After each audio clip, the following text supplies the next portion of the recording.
I'll be Iron Man. You'll be Hulk. Who are you?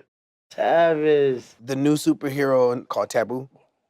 I like that.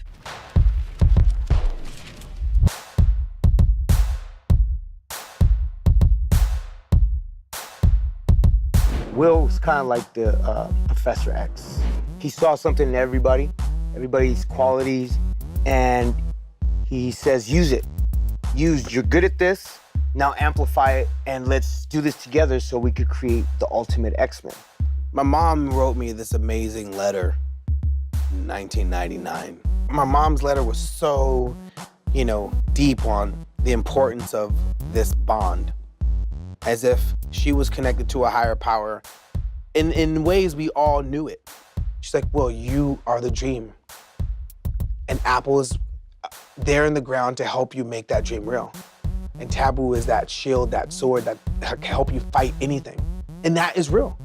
How we're configured. I'm like, yo, I see it. Grab a glass and get wet. I was born in East Los Angeles, California. I was brought up by my grandmother. She broke down barriers and walls with the most toughest, roughest people. And that was the Native American spirit, just fighting through. If something that reminds me of my grandma, I would say Red Wolf. Especially now, being really connected to my Native American roots. And it's something that pulls me in. That's why I think it's special to always hold on to causes, as a hero would do. This beat's crazy, this beat stops. It was a very tough times growing up poor in Philippines. My introduction to Marvel was when we had a television in Philippines, and then that's when I was introduced to like Captain America, to Incredible Hulk, to Spider-Man. And I remember my mom would always yell at me because I'll be like this on the TV screen. I'll be stuck for hours and hours on during the weekends. I didn't grow up with comic books. I got into comics as a young adult. I'll go to movies, watching those films made me want to see, hey, did you see, no, they messed the story up. What do you mean they messed the story up? Well, the comic is better. The comic is better. Then I wanted to go. The one guy that spoke to me was Tony Stark. So what makes Tony Stark is not his money. It's his ability to see how to get things done. And he's wearing a suit. I could have my guys make that same helmet.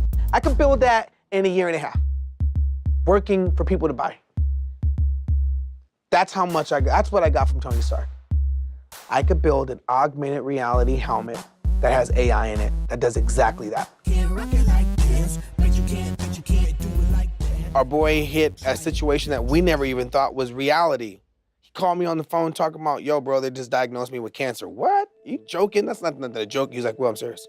Day one of chemotherapy, I was in the best shape of my life, but I'm fighting for my life. It was like a black space, a black hole, emptiness. I had no hair, I had no eyebrows, I had lost weight, couldn't pick my kids up.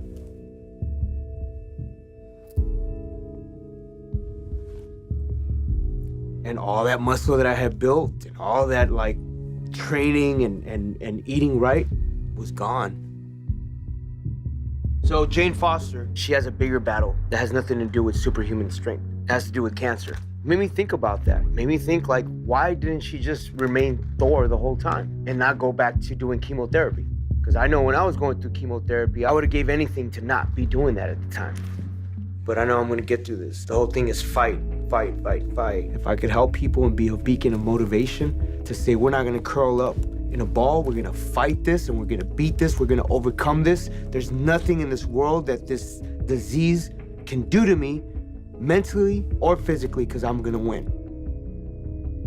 When I lost my first brother, it was a very dark time in my life. I felt like it was my fault. I was also struggling, and I also had to make something of myself. Now I feel like I'm responsible for his daughter, Same thing as what Spider-Man did, I guess he wasn't aware of what happened with his uncle, but at the same time, he felt like it was his fault. But to overcome that, he started taking care of his aunt, and that makes him a hero. I remember November the 11th, 2011. stepping off the stage, and we're like, all right, so I guess we're taking a little break. That 6-year hiatus shook us to the core, where we really believed, a lot of us at some point in time, that the Black Eyed Peas would never come back together. And so I was like, yo, dude, I'm building this facility. The past. Like, yo, Tab, dude, you need to come by. It's the new vehicle for us, dude. Trust, man, we're adults now. We don't need the record company. We're gonna build something bigger than any record company. But you can't rock it like that. You know, we've done like the biggest tour. We've gone from like underground to like going to like the most popular dance music. Now it's like a blank canvas again, you know? Peas is kind of like the Avengers. We took different journeys that we all had interest in. Along the way, still continuing to be really great friends and a family, supportive.